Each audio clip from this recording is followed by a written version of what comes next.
नमस्कार, मैं हर्षित तिवारी। अब है न्यूज के 28 जून सोमवार दोपहर के बुलेटिन में आप सभी का स्वागत है। आइए देखते हैं अभी तक की ताजा खबरें। इस बुलेटिन के प्रायोजक हैं आर के निवास बाय आर के डेवलपर्स। शानदार घर खरीदें अब अपने बजट में। कोविड की दूसरी लहर के ठंडी पड़ने के साथ ही 79 दिन बाद बाबा महाकाल हरसिद्धि एवं मंगलनाथ मंदिर आम श्रद्धालुओं के लिए सोमवार से खुल गए। महाकाल मंदिर में प्री बुकिंग के चलते सीमित संख्या में ही लोगों को प्रवेश मिला, जबकि मंगलनाथ में भी ऐसी ही स्थिति रही। हरसिद्धि मंदिर में जरूर लोगों ने सुविधा अनुसार दर्शन किए। कोविड की दूसरी लहर के कारण शहर के सारे मंदिर 9 अप्रैल को बंद कर दिए गए थे। अनलॉक के साथ ही मंदिरों को खोलने का क्रम शुरू हुआ था। 15 जून को महाकाल हरसिद्धि एवं मंगलनाथ मंदिर को छोड़कर शेष मंदिर में दर्शन शुरू कर दिए गए थे। कोविड प्रोटोकॉल के तहत सोमवार से इन तीनों ही मंदिरों में प्रवेश शुरू हुआ। कैबिनेट मंत्री मोहन यादव और सांसद अनिल फिरोजिया ने भी महाकाल मंदिर में मत्था टेक कर दर्शन की शुरुआत की। मंदिर में बैरिकेडिंग से ही श्रद्धालुओं को दर्शन कराए गए। फिलहाल नंदी एवं गर्भगृह में आम आदमी को प्रवेश नहीं दिया जा रहा है। पहले दिन 3500 लोगों को दर्शन कराने का टारगेट है। बाबा महाकाल के दर्शन करने का सौभाग्य मिला है। मार्च के महीने के बाद लंबा समय निकल गया। उज्जैन में बाबा महाकाल के दर्शन नहीं हुए, ये बहुत अपने आप में मन में कचोटता भी था और दुख भी देता था। और ये दुख डबल तब हो जाता जब मैं स्वयं यहाँ कोविड का मंत्री होने के नाते से कई सारे दर्शनार्थी, श्रद्धालु, भक्त देश से विदेश से फ़ोन करके कह रहे थे कि हमारे बाबा के दर्शन कब होंगे। हमने कहा जब बाबा की इच्छा होगी। पिछले समय कोविड की बैठक में निर्णय किया गया था कि आवश्यक निर्देशों का पालन करते हुए जो कोविड के लिए अत्यंत आवश्यक है, खास करके वैक्सीन लगा करके ही हमने जो दर्शन का नियम बनाया है। मैं भी स्वयं परिवार सहित वैक्सीन के टीके के सर्टिफिकेट लेकर के ही यहाँ दर्शन करने आया हूँ। और जो हमने नियत किया है कि हम अभी नंदीगृह में या अंदर गर्भगृह में न जा करके बाहर से दर्शन करने का क्रम जारी रखें। क्राइसिस बैठक में जो निर्णय लिया गया था, आज से बाबा महाकाल मंदिर दर्शनार्थियों के लिए खोल दिया गया है और यहाँ पे दर्शनार्थी सब दूर से आए हैं और काफ़ी उत्साह है। लेकिन मैं जब आके देख रहा हूँ, लोग मास्क नहीं लगा रहे, मास्क उतार रहे फ़ोटो खिंचाने के लिए और सोशल डिस्टेंसिंग का पालन नहीं कर रहे हैं। मेरा जनता से यही निवेदन है, दर्शनार्थियों से, कि अभी कोरोना संकट गया नहीं है, टला नहीं है, तो सोशल डिस्टेंसिंग का पालन करें, मास्क को लगाएं। बड़ी बात तो ये है कि देश के सारे भक्तों को भगवान महाकाल का शुभ आशीष प्राप्त हो और स्वस्थ और आरोग्यता प्राप्त हो। आज बड़ा शुभ दिन है, सोमवार का दिन है। 3 माह की कोरोना महामारी के कारण सारे भक्तों को दर्शन बंद थे, आज प्रारंभ हुए और सभी भक्त जिन्हें अनुमति प्राप्त हुई है कोविड नियमानुसार, उन सबको दर्शन प्राप्त हो रहे हैं। और उसी दर्शन प्राप्त से उन्हें जो आध्यात्मिक ऊर्जा प्राप्त हो रही है, उससे उन्हें आरोग्यता, धन धान्य की प्राप्ति हो और देश में खुशहाली हो और सारे भक्त प्रसन्न और सभी के लिए शुभकामना। प्रशासन ने तो जो नियम है उसी के अनुसार सारी व्यवस्था की है और उसी के अंतर्गत अभी तक व्यवस्था चल रही है। आगे भी हमारे कर्मचारियों से हम ये अनुरोध करते हैं कि जो हमारी मंदिर प्रबंध समिति ने जो नियम बनाए हैं, उस नियम का पूरा पालन होना चाहिए। कहीं भी किसी भी प्रकार का कोई भी व्यक्ति भ्रष्टाचार न करे, कर्मचारी उसे रोके, मंदिर के पुजारी पुरोहित भी उसे रोके, जिससे मंदिर में आम दर्शनार्थी को सुलभ दर्शन व्यवस्था प्राप्त हो सके। भैरवगढ़ थाने के धुलेटिया में बाड़े के विवाद में 2 परिवारों के बीच जमकर हथियार चले। चाकू, तलवार, डंडे से हुई मारामारी में 15 लोग घायल हो गए। घायलों में एक परिवार के 9 और दूसरे परिवार के 6 लोग शामिल हैं। दोनों पक्षों ने एक दूसरे पर बलवा करने के आरोप लगाए हैं। दरअसल धुलेटिया के मांगीलाल पिता मूलचंद जायसवाल के घर के पीछे एक बाड़ा है। इस बाड़े की जमीन को लेकर मांगीलाल का गांव के उप सरपंच सुरेश पटेल से विवाद चल रहा है।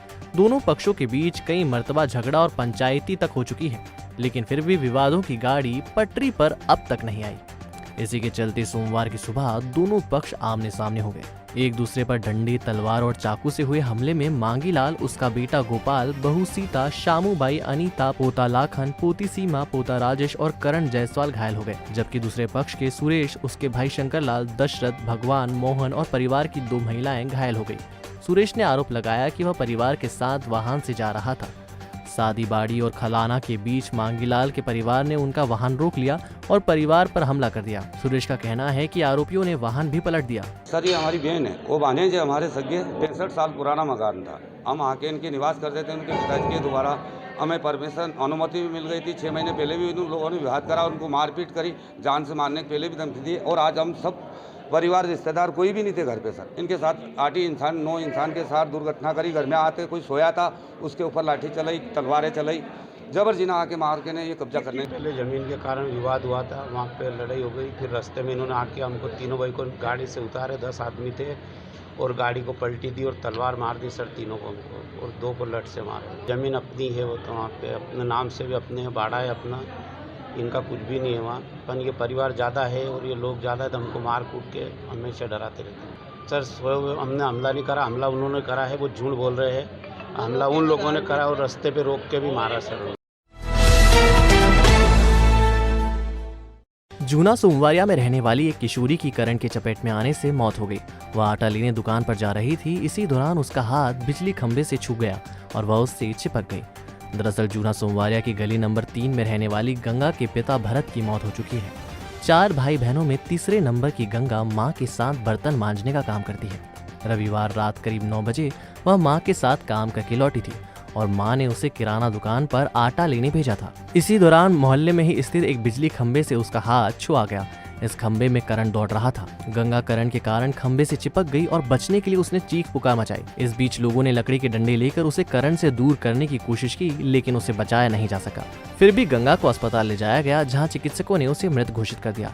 क्षेत्रीय रहवासी घटना से बेहद आक्रोशित दिखे और उन्होंने पश्चिम क्षेत्र विद्युत वितरण कंपनी के खिलाफ नाराजगी जताई। लोगों का कहना था कि खंभे से 3 मरतबा लोगों को करंट लग चुका है, लेकिन अभी तक कंपनी के अधिकारियों ने कोई सुधार कार्य नहीं करवाया। ये 12 साल की लड़की है और ये आटा लेने के लिए गई थी अपने घर के लिए, 1 किलो आटा लेने के लिए। तो बीच में थंबा लगा हुआ है रास्ते में, नाली के ऊपर। बिजली विभाग वालों को पहला भी सूचना दी थी कि थंबा हटा ले। इसके पहले गाय चिपक गई थी, वो 12 साल की गुड़िया उस थंबे से चिपक गई है। और दूसरा पॉइंट ये रहा कि यहाँ पे उनके घर में कोई भी नहीं है, जेंट्स से कोई घर में है नहीं। बच्चे घर चलाती थी, घर की स्थिति काफ़ी डाउन है। 4 भाई बहन और ये बच्चे 12 साल की थी और आटा लेने के लिए गई थी। बिजली विभाग को इसके पहले कई बार जानकारी दी गई थी और बिजली विभाग इसी चीज़ में किसी भी चीज़ को लेकर कुछ भी एक्शन नहीं लेता है। सिद्धाश्रम घाट के पास सोमवार सुबह एक श्रद्धालु शिप्रा नदी में गहरे पानी में चला गया। उसकी चीख पुकार सुन तैराक नदी में कूदे और उसकी जान बचा ली। लोगों ने बताया कि शिप्रा के घाटों पर रोज की तरह ही स्नान का क्रम चल रहा था। राम घाट, दत्ता अखाड़ा घाट और सिद्धाश्रम घाट पर लोग नहा रहे थे। इसी दौरान इंदौर से आया एक श्रद्धालु सिद्धाश्रम के पास नहाने पहुंचा। नहाते समय ही वह अचानक गहरे पानी में चला गया और डूबने लगा। शिप्रा तैराक दल के सदस्य श्रद्धालु को डूबता देख नदी में कूदे और गहरे पानी से उसे खींच लाए। एहसान नहीं, शिप्रा माता का एहसान है। कहाँ से आए? जो कहाँ से आए भैया? जो भैया कहाँ से आए? इंदौर। इंदौर से। इंदौर कौन सी जगह? सिंधी। पूर्व मुख्यमंत्री दिग्विजय सिंह के प्रधानमंत्री मोदी को सत्यानाशी बताए जाने के बयान पर कैबिनेट मंत्री मोहन यादव ने कहा कि जाकी रही भावना जैसी, प्रभु मूरत देखी तीन जैसी। मैं उम्मीद करता हूं कि दिग्विजय सिंह अभी भी कांग्रेस को पता नहीं कहां ले जाकर छोड़ेंगे। वह आतंकवादियों को समर्थन देते हैं। दिग्विजय सिंह को सार्वजनिक रूप से माफी मांगना चाहिए। सांसद महेंद्र सोलंकी ने कहा कि दिग्विजय सिंह कुछ भी बयान देते हैं।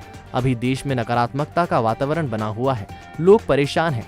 इस समय सबको मिलकर कार्य करना चाहिए। कैबिनेट मंत्री मोहन यादव सांसद महेंद्र सोलंकी के साथ आगर मालवा के दौरे पर थे। यहाँ के नेहरू महाविद्यालय में उन्होंने करोड़ों रुपए के निर्माण कार्यों का भूमि पूजन किया। इस दौरान विधायक विपिन वानखेड़े भी मौजूद थे। किस तरह की शब्दावली? देखो, बहुत दुर्भाग्य की बात है, एक इतना लंबा संसदीय जीवन जिसका रहा, 2 बार मुख्यमंत्री रहे, अगर उनकी ये भाषा है तो जाकी रही भावना जैसी, प्रभु मूरत देखी तीन जैसी। वो अपने स्वयं को सूरज की तरफ कोई मुँह करके अगर अपने मुझसे कुछ गंदा निकालेगा, उन्हीं के मुँह पे आएगा। मैं उम्मीद करता हूँ कि दिग्विजय सिंह जी अभी भी कांग्रेस को कहाँ ले जाके छोड़ेंगे, कांग्रेस के लोग उनको विचार करेंगे। इसके बारे में जिस ढंग से उनकी भाषा रहती है जो टिप्पणी रहती है आतंकवादियों का समर्थन रहता है, पाकिस्तान की बात करते हैं प्रधानमंत्री, बहुत दुर्भाग्य की बात है। दिग्विजय सिंह जी को अपने सारे सार्वजनिक रूप से माफ़ी मांगना चाहिए। दिग्विजय सिंह जी कुछ भी बयान देते रहते हैं। अभी देश में एक नकारात्मकता का वातावरण बना हुआ है, लोग परेशान हैं। कोरोना के विरुद्ध जो चलने वाली लड़ाई है, इस पे सभी लोगों को मिलकर कार्य करना चाहिए। इस बात को आदरणीय दिग्विजय सिंह जी को समझना पड़ेगा। वो जिस प्रकार के बयान देते हैं उससे कहीं ना कहीं समाज का मनोबल मिलता है। मैं इस प्रकार के बयानों की निंदा करता हूं। कोरोना वायरस और बैक्टीरिया से बचने के लिए अब आपके शहर में आ गया है माई सेफ्टी कार्ड। ये कार्ड आपको लगातार 30 दिन तक सुरक्षा देगा। माई सेफ्टी कार्ड पहनने से 1 मीटर तक के सभी वायरस और बैक्टीरिया खत्म हो जाते हैं। अब करें अपनी और अपनों की सुरक्षा मात्र 350 रुपए में। संपर्क करें पुरुषोत्तम गोठी 9406522058। इंडस्ट्रियल एरिया स्थित कृति सोया कंपनी में सीमेंट शीट बदलने छत पर चढ़ा एक मजदूर 15 फीट की ऊंचाई से गिरकर घायल हो गया। दरअसल भोरासा का मदनलाल पिता छीतू लाल प्रजापत अचानक छत से नीचे आ गिरा। उसके सिर में गंभीर चोट आई और उसकी मौत हो गई। उसके रिश्तेदार सुनील प्रजापत ने बताया कि वह ठेकेदार के अंडर में काम करता है। मदनलाल कुछ सामान लेने के लिए नीचे उतर रहा था। इस दौरान सीमेंट की पुरानी शीट पर पैर रखा तो वह टूट गई और मदनलाल छत से नीचे आ गिरा। मृतक के परिजनों ने आरोप लगाया कि कंपनी प्रबंधन ने सेफ्टी के साधन उपलब्ध नहीं कराए थे। इस पर कंपनी के जिम्मेदारों ने कहा कि श्रमिक सेफ्टी किट के साथ काम कर रहे थे। काम खत्म होने के बाद उन्होंने सेफ्टी किट उतार दी थी। बताया जा रहा है कि हादसा दोपहर करीब 2:30 बजे हुआ। फिलहाल औद्योगिक थाना पुलिस ने मर्ग कायम किया है। ये कृति सोया कंपनी जो अपने यहाँ इंडस्ट्रियल एरिया थाने के अंतर्गत आती है, इसमें एक मजदूर थे मदन लाल पिता छीतू लाल जी प्रजापत। ये भौरासला के रहने वाला था।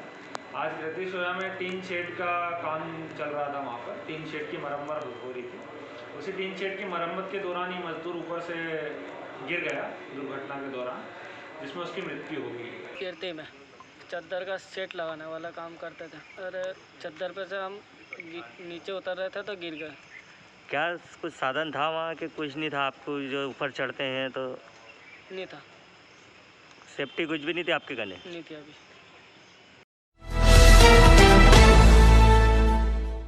कोरोना कर्फ्यू समाप्त होने के साथ ही नागदा के चामुंडा माता मंदिर में दर्शन का क्रम शुरू हो गया है। हालांकि बारिश का सीजन शुरू होने के साथ ही मंदिर के आसपास लगी रेलिंग एवं लाइट निकालने का काम भी शुरू हो गया है। मंदिर की जरूरी वस्तुओं को छोड़कर अन्य सामग्री सुरक्षित स्थान पर पहुंचाई जा रही है।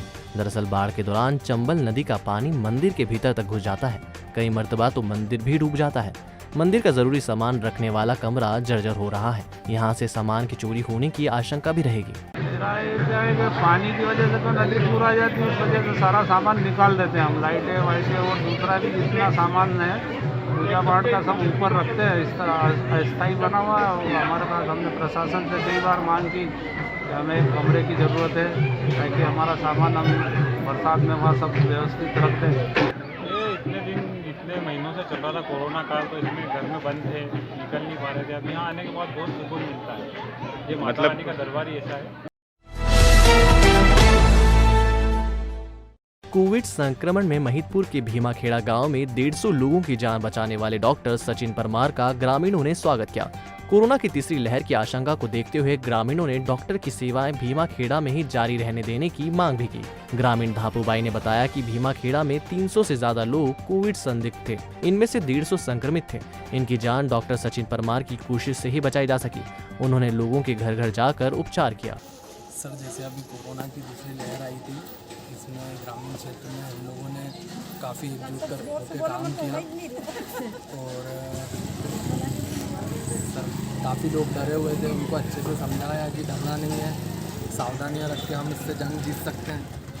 और यहाँ पे सभी लोगों ने सर काफ़ी समर्थन किया और हम लोग काफ़ी कोरोना से काफ़ी हद तक जंग जीत पाए। आज कार्यक्रम इसलिए आयोजित किया कि हमारे यहाँ भीमाखेड़ा में करीब से करीब 100 से 125 मरीज कोरोना के यहाँ पे भीमाखेड़ा में निकल सकते थे। बाकी डॉक्टर सचिन ने भीमाखेड़ा के जितने भी लोग हैं, जितने भी मतलब ये पेशेंट सर्दी खांसी बुखार जो भी हुआ, उन सबको घर घर जाके उनने निःशुल्क सेवाएं दी। नागरिक अधिकार मंच की नागदा इकाई ने 6 वार्ड में अध्यक्ष घोषित किए हैं। संगठन अध्यक्ष अभय चोपड़ा संयोजक शैलेंद्र चौहान ने वार्ड क्रमांक 1 में मनीष बैरवा, वार्ड नंबर 8 में नाना मालवीय, वार्ड नंबर 9 में मनीष धाकड़, वार्ड नंबर 16 में शरद सेठिया, 17 में जयंत शर्मा और 18 में दीपक पाटीदार को अध्यक्ष नियुक्त किया है। एक होटल में आयोजित समारोह में मनोनीत अध्यक्षों को शपथ दिलाई गई। मंच अध्यक्ष अभय चोपड़ा ने बताया कि नए अध्यक्ष वार्ड में पिछले 5 सालों में हुए कामों की RTI से जानकारी निकालेंगे और शेष बचे कामों के लिए ज्ञापन देंगे। इसी तरह पुस्तक और मेडिसिन बैंक के लिए भी काम करेंगे। नागरिक अधिकार मंच द्वारा 5 वार्डों में वार्ड अध्यक्ष की नियुक्ति की गई है। इन्हें सर्वप्रथम तो बधाई देता हूँ। हमारा संगठन गैर राजनीतिक और समाज के हित के कार्य करने के लिए और हमारे संगठन से जुड़ना चाहते हैं तो सादर आमंत्रण। तो आपने देखा हमारा बुलेटिन। आपको हमारा बुलेटिन कैसा लगा, इसका फीडबैक कमेंट सेक्शन में जरूर दीजिएगा। कल फिर मिलेंगे नए बुलेटिन के साथ। नमस्कार।